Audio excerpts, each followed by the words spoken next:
یعنی زمانے میں صحبہ کہتے ہیں شراب کو، بتوں کی، باطل کی شراب، یعنی باطل کا دورہ تھا، باطل کی شرابیں پی جا رہی تھیں، یعنی جھوٹ کا دورہ تھا پورے زمانے میں حق سے محرم نہ تھی بزم دوراں، اس زمانے کی محفل حق کی شراب سے یعنی دین اسلام سے آشنا نہ تھی۔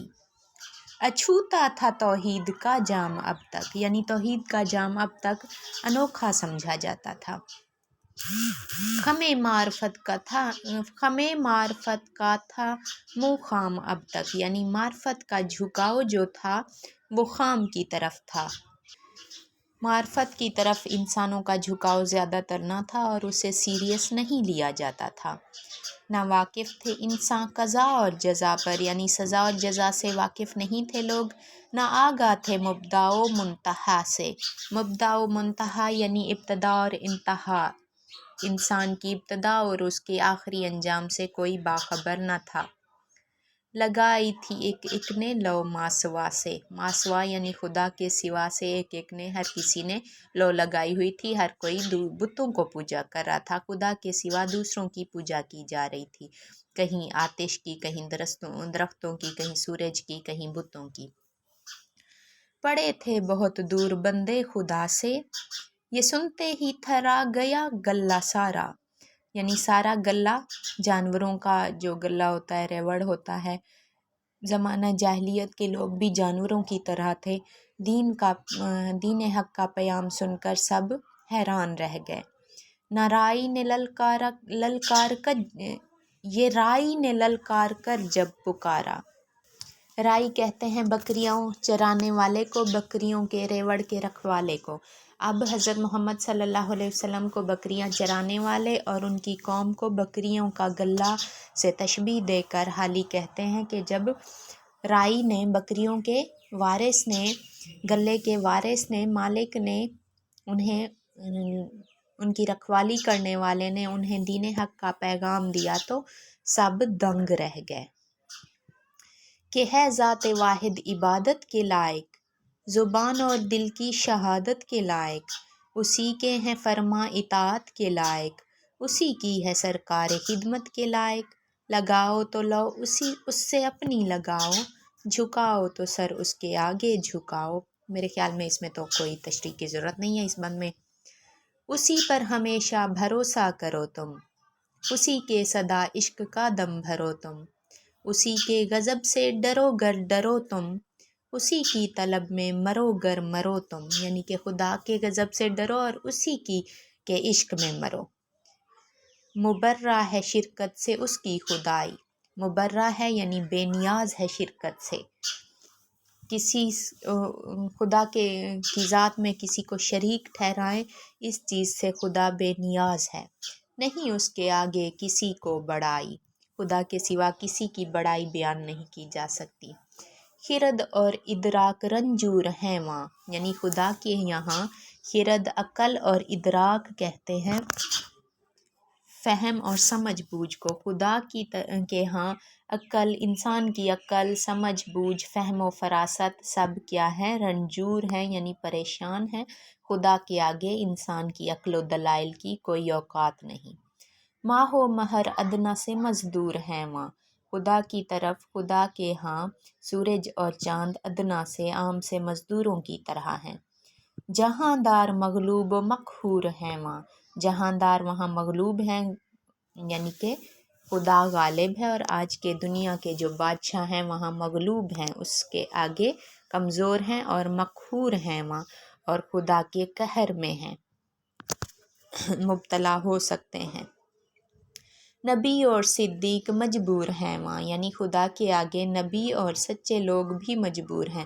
خدا کی شان اتنا زیادہ ہے کہ اس کے سامنے کسی اور کی کوئی ویلیو نہیں ہوتی، سب خدا، بے شک اللہ تعالیٰ کے نبی سچے ہیں، ان کی اپنی بزرگی و بڑائی ہے، لیکن خدا سے کم درجہ ہے۔ نہ پرستش ہے رہبان و احبار کی وہاں، نہ پرستش ہے رہبان و احبار کی وہاں۔ رہبان و احبار کیا ہوتے ہیں؟ رہبان سے مراد نصارہ، یہود و نصارہ کا پیشوا پادری، اسے کہتے ہیں رہبان، اور احبار کہتے ہیں ایسا یہودی زاہد ایسا یہودی زاہد یعنی یہودیوں کا پیشوا جسے تورات کے معنی آتے ہوں اسے کہتے ہیں احبار۔ کہاں پہ تھے ہم؟ مجھے کھانسی آ گئی۔ اور نہ پرستش ہے رہبان و احبار کی وہاں، نہ پرسش ہے یعنی رہبان و احبار کی بھی وہاں کوئی ویلیو نہیں، نہ پرواہ ہے ابرار و احرار کی وہاں، نہ پرواہ ہے ابرار و احرار کی وہاں۔ ابرار سے مراد نیکوکار اور احرار سے مراد زرخرید غلام۔ تم اوروں کی مانند دھوکہ نہ کھانا، کسی کو خدا کا نہ بیٹا بنانا، یعنی عیسائیوں کی طرح تم کسی کو خدا کا بیٹا نہ بنا دینا۔ میری حد سے رتبہ نہ میرا بڑھانا، یعنی میرا رتبہ خدا سے کم ہے، مجھے اس سے زیادہ نہ کر دینا، خدا کے قریب نہ کر دینا، یا جیسے مسیحیوں نے عیسیٰ علیہ السلام کو خدا کا بیٹا بنا دیا تم ایسے نہ کر دینا۔ میرا رتبہ جتنا ہے اتنا ہی محدود رکھنا۔ بڑھا کر بہت تم نہ مجھ کو گھٹانا، یعنی میری عظمت کو جانتے ہو تو جتنا جانتے ہو اسے گھٹا بھی نہ دینا اور اسے حد سے بھی زیادہ نہ بڑھا دینا جیسے عیسائیوں نے کیا تھا۔ سب انسان ہیں وہاں جس طرح سرفگندہ، سرفگندہ سے مراد سر جھکائے ہوئے، جیسے سب انسان وہاں سر جھکائے ہوئے ہیں اسی طرح ہوں میں بھی ایک اس کا بندہ، اسی طرح میں بھی اس کے سامنے سجدہ ریز ہوں، یعنی اس کے سامنے سر جھکائے ہوئے ہوں، اس کے برابر نہیں ہوں۔ بنانا نہ تربت کو میری صنم تم، میری قبر کو تم بت نہ بنا لینا پوجا کرنے کے لیے، نہ کرنا میری قبر پر سر کو خم تم، یا میری قبر پر جا کے سر نہ جھکا لینا۔ نہیں بندہ ہونے میں کچھ مجھ سے کم تم، کہ جس طرح تم بندے ہو میں بھی اسی طرح بندہ ہوں، میرے سامنے جھکنا نہیں ہے، میری قبر کی پوجا نہیں کرنی، مجھے میری قبر کو اپنا بت نہیں سمجھ لینا۔ کہ بے چارگی میں برابر ہیں ہم تم، کہ خدا کے سامنے جس طرح تم بے بس ہو اس طرح میں بھی بے بس ہوں، یعنی خدا کا ایک اپنی ہستی کو، اب ہم حضرت محمد صلی اللہ علیہ وسلم کو عام سا بندہ نہیں کہہ سکتے، لیکن وہ خدا کے سامنے خود کو اس طرح کہتے ہیں، عاجزی کی ایک انتہا ہے ان کی۔ مجھے دی ہے حق نے بس اتنی بزرگی، کہ بندہ بھی ہوں اس کا اور ایلچی بھی، ایلچی کہتے ہیں پیام لانے والے کو، کہ میں اس کا بندہ بھی ہوں اور اس کا رسول بھی ہوں، خدا نہیں ہوں۔ اسی طرح دل ان کا ایک ایک سے توڑا، یعنی ایک ایک بت سے ان کا دل توڑ دیا سمجھا کے، ہر ایک قبلہ کج سے منہ ان کا موڑا، ہر اس قبلہ سے جس کی طرف وہ جھکتے تھے اس سے منہ موڑ دیا رسول صلی اللہ علیہ وسلم نے۔ کہیں ماسوائے کا علاقہ نہ چھوڑا، ماسوائے یعنی خدا کے سوا جہاں پوجا جاتا تھا ایسا کوئی علاقہ نہ چھوڑا، خداوند سے رشتہ بندوں کا جوڑا، کبھی کے جو پھرتے تھے مالک سے بھاگے، کافی عرصے سے جو مالک سے دور تھے بتوں کی پوجا کرتے تھے، دیے سر جھکا ان کے مالک کے آگے، ان لوگوں کے بھی خدا کے سامنے سر جھکا دیے حضور صلی اللہ علیہ وسلم نے انہیں ایسی ہدایت و رہنمائی فرمائی۔ پتہ اصل مقصود کا پا گیا جب، نشانے گنجے دولت کا ہاتھ آ گیا جب، محبت سے دل ان کا گرما گیا جب، سما ان پہ توحید کا چھا گیا جب، سکھائے معیشت کے آداب ان کو، پڑھائے تمدن کے سب باب ان کو، جب انہیں اصل حقیقت سے خدا سے آگاہ کر دیا، دین کی دولت سے آگاہ کر دیا، اصل جو اسلام کی اصل ہے ہمارا دین ہے توحید اور رسالت کا جب پیام دے دیا انہیں، پھر انہیں دنیا داری کے آداب بھی سکھائے، روزگار کے معیشت کے آداب سکھائے اور تہذیب و تمدن کی، حقوق انسان، معاشرے کے حقوق، رشتہ داروں کے حقوق، تہذیب و تمدن کی رسم و رواج، دنیا داری بھی سکھائی۔ جتائی انہیں وقت کی قدر و قیمت، دلائی انہیں کام کی حرص و رغبت، یعنی کہ کام کرنے کی طرف انہیں مائل کیا، کام کی طرف حرص دی اور رغبت دی، یعنی کہ کام سے انہیں آشنا کر دیا، عشق و محبت فریفتگی پیدا کر دی۔